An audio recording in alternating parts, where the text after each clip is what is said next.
Does the place we grow up affect our life's path? People's lives are really affected by where they grow up and the type of opportunities they have. You know, we all like to think that we're self-made people. we did it ourselves, but oftentimes the resources available to you are going to be based on your environment, and we are products of our environment. How do some people get left behind?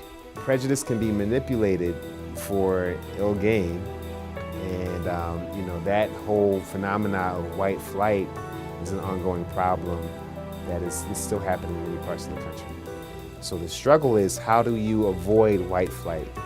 The other side of the tracks is a very real thing. So I think when we think about railroad tracks, you have two sides of the track. You have the value side and the non-value side. And so historically, what we do know is that railroad tracks have divided certain people. Some people want to live near people who look like them, and others are willing to integrate. But at what cost? I wanted to come home and see people that look like me and not have to be like the token person, have to represent all of Black America. So it was really important that I lived in a space that looked like me. When individuals are saying, I've got to live around people that live like me because I'm having to fight every day at work because I'm the only one, I don't want to fight when I get home. The facts are there. Some neighborhoods are simply more advantaged than others.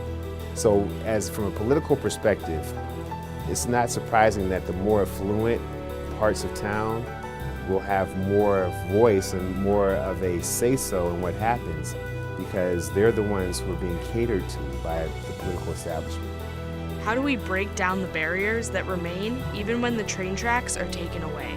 Where you grow up, the type of opportunities that you're exposed to, those things do help determine your life's trajectory. The disconnect between the two groups, or the haves and the have-nots, it's been a part of American history, and I think it will stay a part of American history. I am cautiously optimistic that things might get better, but I don't think it's going to happen.